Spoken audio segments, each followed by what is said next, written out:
Welcome back to ACT Prep. We're going to continue with combining and separating sentences. First text.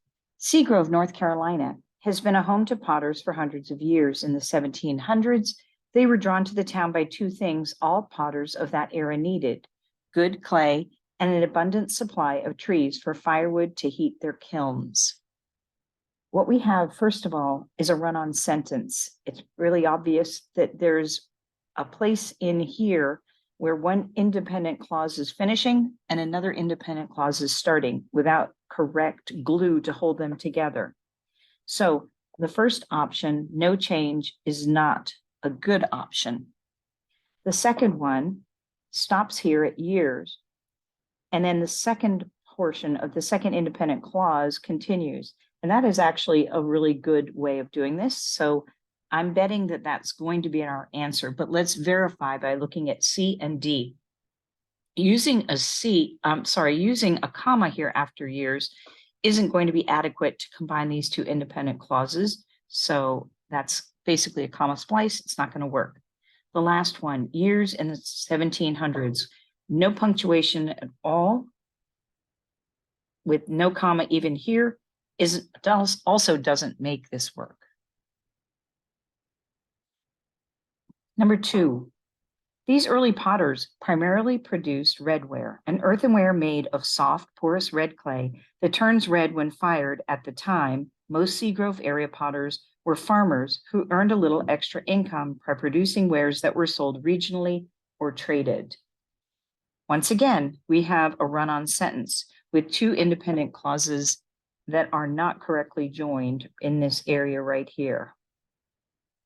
So let's look at what our options are. The first one, no change, is not an option because we have a run-on.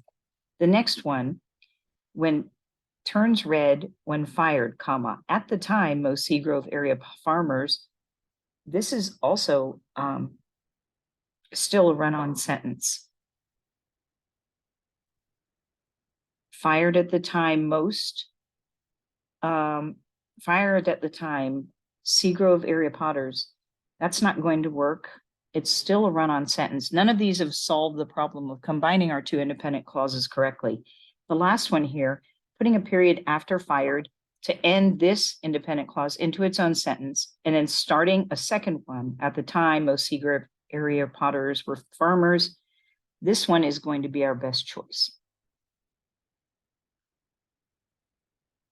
Most of their output was strictly functional and included pots, bowls, jugs, and even roof tiles.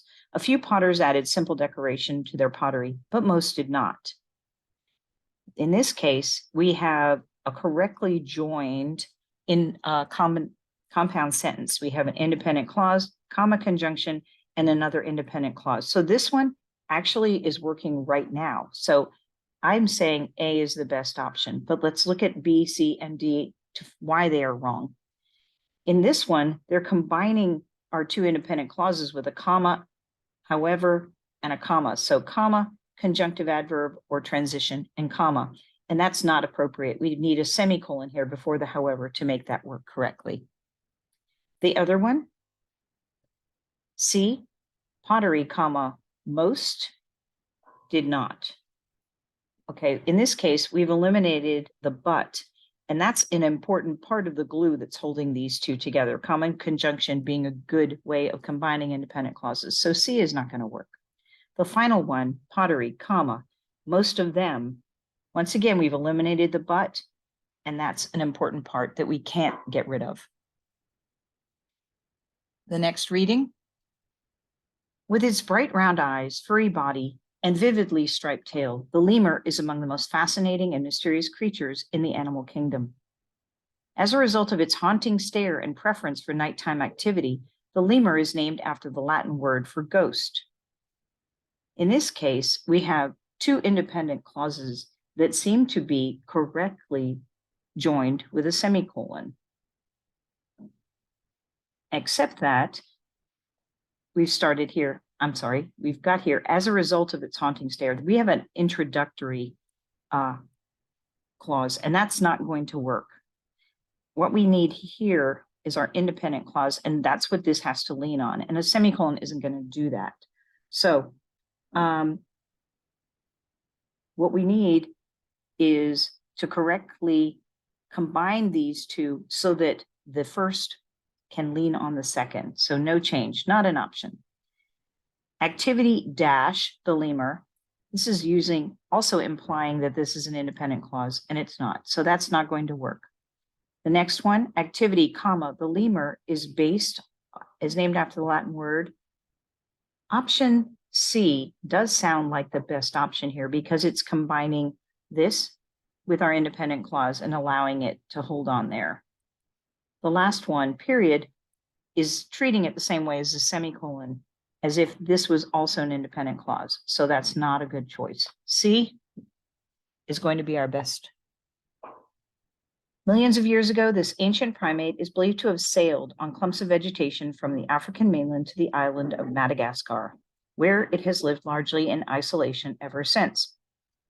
In this case, we have it set up as if it was two separate sentences, but in fact, although this is a solid sentence, an independent clause that can stand alone, where it has lived largely in isolation ever since is not. It's a dependent clause and it can't stand alone. We need to combine these in a way that's appropriate. No change because is not a good option.